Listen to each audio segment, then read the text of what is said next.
Hi, everybody. My name is Kara, and I want to show you today how to post an event on the Petaluma Mothers Club website.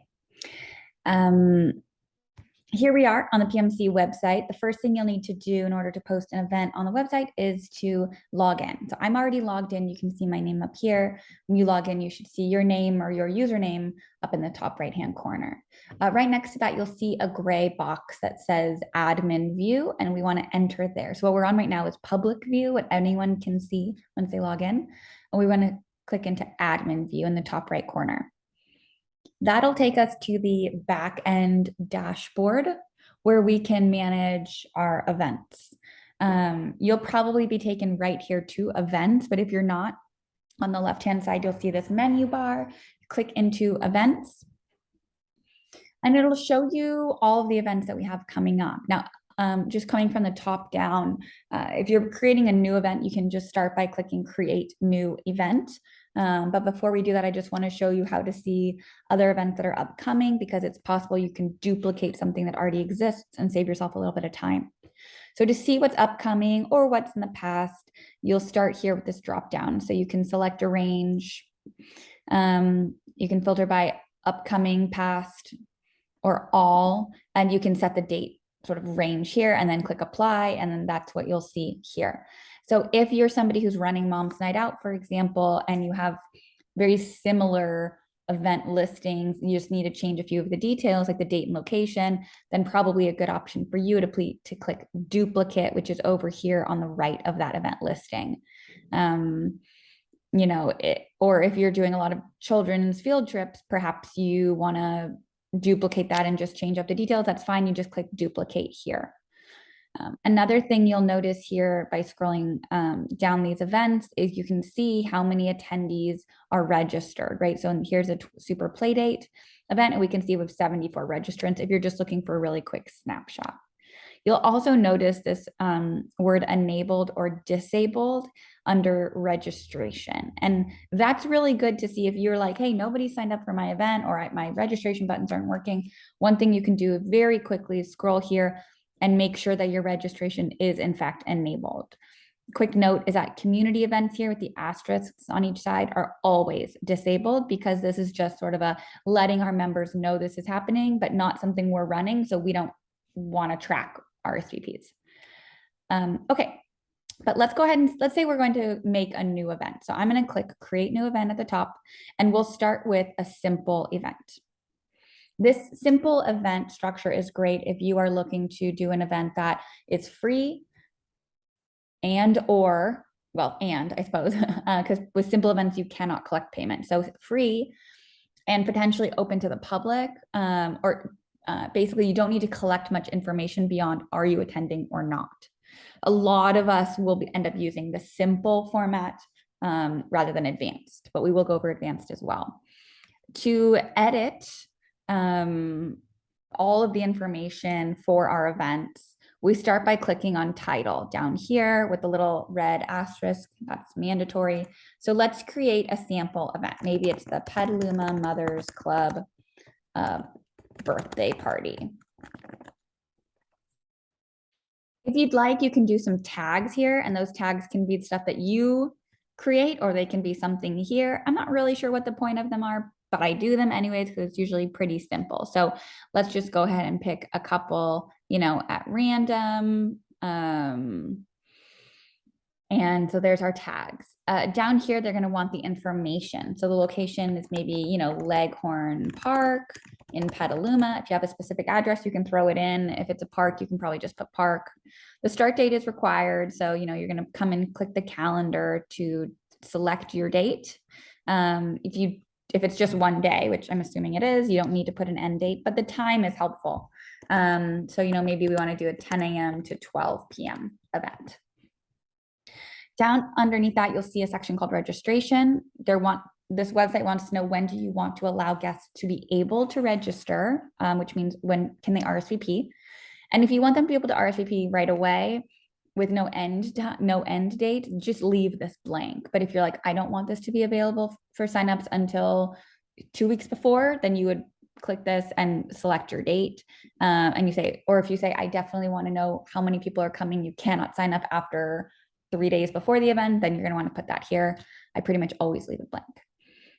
Allowing guest registrations is going to be up to you in your specific event. If you're doing Mom's Night Out, maybe you don't want them to bring anyone who's not in the PMC, so you do not allow guest registrations, or perhaps you're doing a special Mom's Night Out where you want them to bring friends who aren't in the club yet, in which case you would say definitely allow guest registrations. Up to you how many guests per registrant you allow. Cancellation, if this is a free and or community event, you can definitely allow cancellations, and I just say up to 0 days. So they can cancel anytime. Up here, if you scroll up, you'll get to, on the right-hand side, the description. So this is where it's good to put a little blurb about the event. And then underneath, I like to just do some bullets. So I'll do like the details in all caps, and then I might say where, when, who's invited, what to bring, right? And then you'd fill in these details. If you'd like, you can, make this a different, kind of get things to stand out. You can change the size of something if you'd like to really get creative here. In general, a good rule of thumb is just keep it simple, keep it consistent, make it easy for people to understand what the event is. Whatever you put in the description will be automatically pulled into the invitations that go out via email. So put a little effort into this, but you don't need to go crazy. One thing I would recommend, if it's easy, is to add an image. Maybe this is a graphic that the social media designer person created, or maybe it's a picture of the park where you're going to be hosting or something like that. You click more and you select insert file, and you'll be able to upload and insert your picture really easily. One more thing I want to point out here, 2 more things, is up here at the top, it says visible to admin only. That's preset because the event hasn't been filled in yet, hasn't been published. However, eventually, we would like everyone to be able to see it and register. So you can either put public, where anyone who comes to the PMC website can see that this event is, happening, or you can do restricted to your memberships. Generally, I say open visible to the public, because if this is a paid event, you can always restrict actual registration later on to only members. But, if somebody is a prospective member, they want to know what kinds of events we host, it's nice for them to be able to see that this is happening. So we click save. The last thing we want to do on this page right here is click allow a registration, and now registration is enabled. We're going to click save at the top. And we're going to click over. Right now we're on event details. The next thing we're going to do is click on emails. Okay, so with events, we generally do 2 emails per event, and these emails go out to all of our members. The first email is an announcement. So this goes out to everyone in the PMC, all of our active members. The second email would only go out to people who've already signed up for the event. And the purpose of this email, reminder 1, is to just remind them that this is happening in a day or 2, any important information that they need to know, like which part of the park will you be in, or where is parking, that kind of thing. So let's start by clicking on announcement 1 so that we can update that. Now, as you can see, this is already pre-populated with a subject line, as well as all of the event information that we put previously, and then a little sign off. So perhaps you want to update this, make it a little bit more personal. You don't have to, but if you'd like, you'd click edit in the top corner. And, maybe you want to add an emoji or something to the subject line. As you can see all over this page, you'll see these little fancy brackets. Those brackets mean that something has been pulled from the event information page. So anything with a bracket that's called a merge tag. And that is, it's a placeholder, but it pulls in information. So it looks standardized now, but in reality, it populates with the correct information that we've already input. So if you like, you could say something like, join us for, oh, look, I already did this one. It's for the PMC's birthday party on, what was it, October 8th or whatever it is. So that's something you could do just to jazz it up a little bit. Down here, you're going to want to keep most of the brackets. definitely the when and where and the registration buttons. I noticed when we first looked at it that the sign off and the event details felt really close together. So I might just add a couple spaces. Or if you didn't add an image in the event details, but you want to now, you can do that as well. You know, maybe you want to push it down below registration. You click the image box.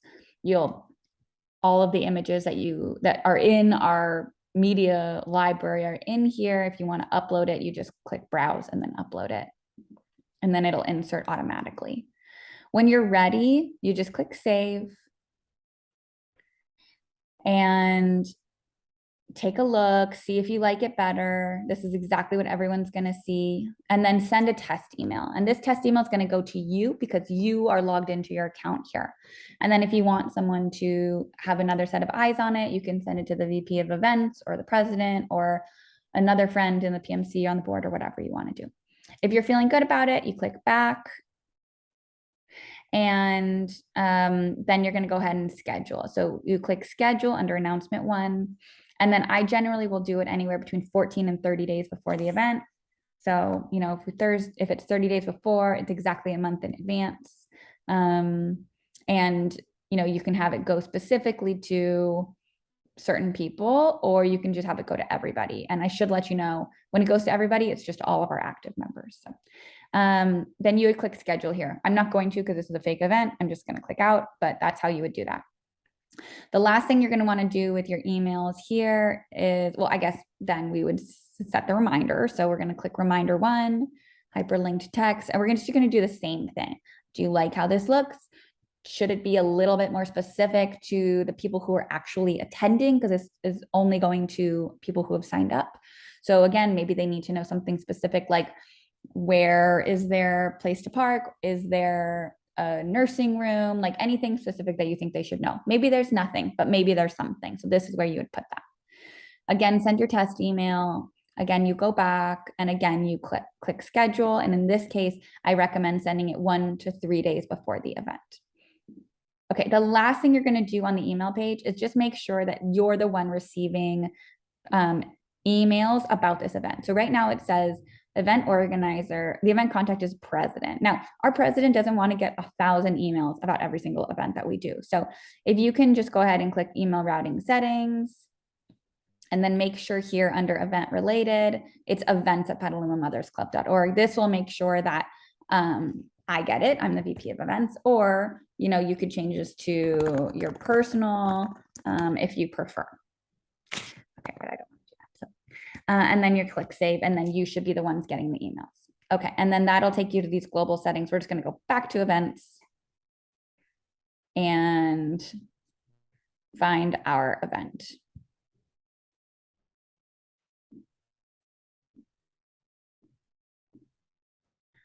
Of course, it's all the way at the bottom. Visit, super play date, social. Here we go, Petaluma Mothers Club birthday party. Sorry about that. Okay, so now that we've done our event details, we've got our emails, you know, our announcement has been scheduled, our reminder has been scheduled. There's not a whole lot left for you to do. Let's say at some point your email has been sent out and you want to see how many people have signed up, who they are. You can click registrants and invitees. They'll show up here. But other than that, you know, this will now be on the calendar. And in fact, if you go back to event details, right here under basic information, you'll get the event URL. So you can click on that. It'll open up a new window where it's taking us to the PMC event calendar. And you'll actually be able to see exactly what the post looks like. So my computer is taking forever to load, but eventually it will, and you'll be able to see what it looks like. So if anyone were to come to the PMC website and go to the events calendar and click on this event, this is what they would see. If you had added an image in here, it would show up here under the little blurb or somewhere on the right-hand side.